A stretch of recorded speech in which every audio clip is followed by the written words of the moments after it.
پچھلے دنوں ایک کمشنر صاحب مجھے ملنے کے لیے تشریف لائے،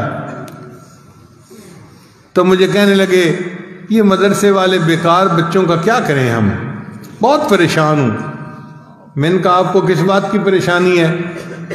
کہنے لگا کہ دیکھیں نا، یہ پڑھ لکھ کے بیکار ہوتے ہیں، کسی کام کے نہیں ہوتے، نہ کوئی ان میں سے ڈاکٹر ہوتا ہے، نہ کوئی انجینئر ہوتا ہے، کما کچھ نہیں سکتے، سوسائٹی کے قابل نہیں ہوتے، ہم اتنے لاکھوں طلباء کا کیا کریں؟ میرا تو دل چاہتا ہے مدارس کو بند کر دیا جائے۔ پھر میں نے کہا کہ کمشنر صاحب میں آپ کو چند باتیں کہوں گا، آپ برا نہ منائیے گا۔ کہتے ہیں ٹھیک ہے۔ میں نے کہا کہ یہ جو چند درویش قسم کے لوگ ہیں نا طلباء، یہ ہیں شہزادے، اور ان شہزادوں کی وجہ سے اللہ آپ کو بھی رزق دے رہا ہے۔ تو حیران ہو کے پوچھتے ہیں کیا مطلب؟ میں نے کہا ان کے قرآن پڑھنے کی وجہ سے اللہ آپ کو رزق دیتا ہے، اگر یہ نہ ہوتے تو باقی لوگوں کو تو اللہ پینے کو ایک گھونٹ پانی بھی نہ دیتا۔ حدیث مبارکہ میں ہے کچھ اللہ کے بندے ایسے ہوتے ہیں وَبِهِمْ يُنْصَرُونَ، اللہ ان کے ذریعے باقیوں کی مدد کرتے ہیں، وَبِهِمْ يُمْطَرُونَ، ان کے صدقے اللہ بارشیں برساتے ہیں، وَبِهِمْ يُرْزَقُونَ، اور ان کی وجہ سے اللہ باقیوں کو بھی رزق عطا فرما دیتے ہیں۔ میں نے کہا کہ حدیث پاک میں آتا ہے اللہ تعالیٰ کسی قوم پہ عذاب کا ارادہ کرتے ہیں، مسجد میں ایک طالب علم اللہ اکبر کی آواز دیتا ہے، اللہ اکبر کی بات سن کر اللہ کو پیار آ جاتے ہیں، اللہ عذاب مؤخر کر دیتے ہیں۔ اگر یہ تمہارے شہروں کا معاملہ ہوتا جو تم نے کلب بنائے ہوئے ہیں اور جو تم نے بازاروں کے اندر عریانی فحاشی پھیلائی ہوئی ہے، تو اللہ کسی کو پینے کو ایک گلاس پانی نہ دیتے۔ اگر تمہیں کچھ مل رہا ہے تو ان فقیروں کی وجہ سے مل رہا ہے۔ تو اب ان کو تھوڑا دماغ میں بات آئی۔ میں نے کہا کہ دیکھیں ہمارے پاس مثالیں ہیں کہ زیادہ کھا کے تو مر گئے، ایسی مثال کوئی نہیں کہ کوئی بھوکا مر گیا ہو۔ میں نے کہا کمشنر صاحب آپ کا اتنا بڑا ایریا ہے، آپ فیصل آباد، جھنگ، فلاں، ٹوبہ، اتنے ضلعوں کے کمشنر ہیں، ڈپٹی کمشنر کے بھی اوپر۔ اب آپ مجھے بتائیے آپ نے کبھی سنا ہو کہ کوئی حافظ، کوئی مولوی بھوک پیاس سے مر گیا ہو؟ کہتے نہیں سنا۔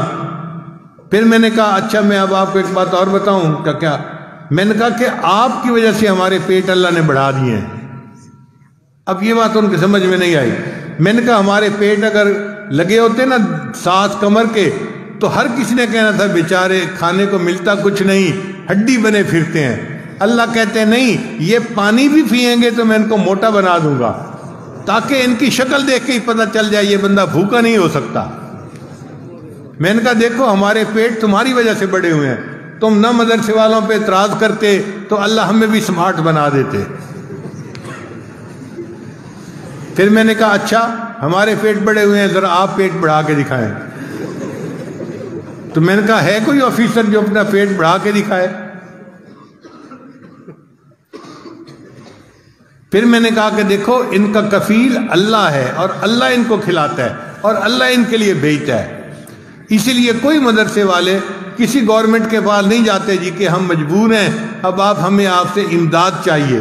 میں نے کہا اپنی امداد رکھیں اپنے پاس، ہمیں بندوں سے کچھ نہیں چاہیے، ہمیں بندوں کا پروردگار دیتا ہے۔ الیس اللہ بکاف عبدا، کیا اللہ اپنے بندے کے لیے کافی نہیں ہے؟ ہم قسم اٹھا کے کہتے ہیں ہمارا اللہ ہمارے لیے کافی ہے۔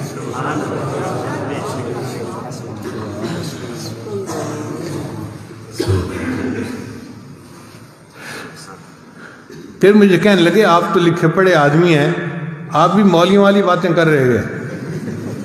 میں نے کہا کہ میں نے آپ کو اب حق بات سمجھا دی ہے، تو اب کیا آپ کو سمجھ نہیں آ رہی؟ اچھا میں آپ کو ذرا ایک اور طریقے سے سمجھاتا ہوں۔ میں نے کہا دیکھیں ملک میں انڈسٹری کے گروپ ہوتے ہیں، یہ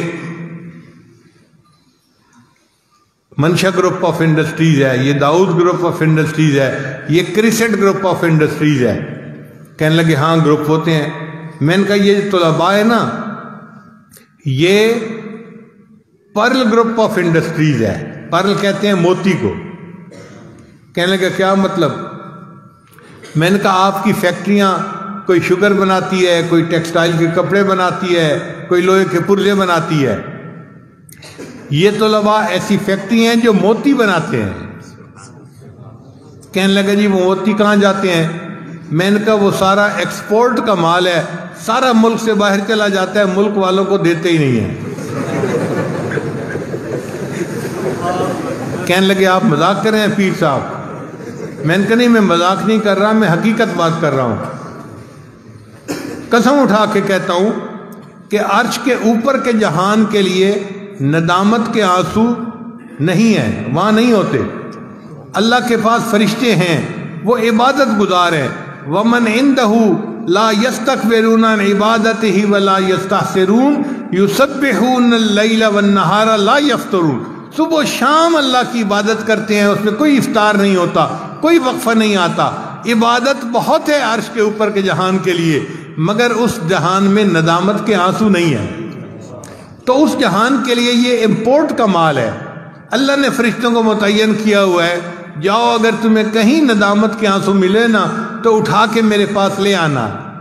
اس لیے ہمارے طلباء تہجد کے وقت اٹھتے ہیں، اللہ کے سامنے 2-4 آنسو بہا دیتے ہیں. یہ آنسو نہیں، یہ موتی کے قطرے ہوتے ہیں. یہ پرل فیکٹری ہے جو پرل بنا رہی ہوتی ہے.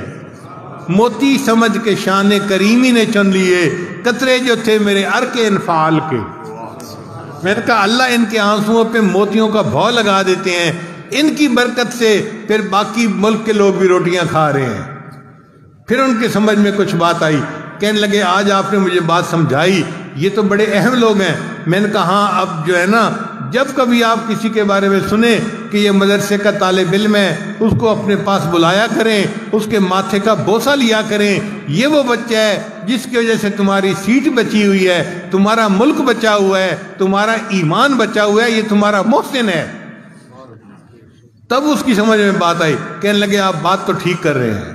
تو الحمدللہ کہ یہ متوکلین ہیں، اللہ ان کو خود رزق پہنچاتا ہے.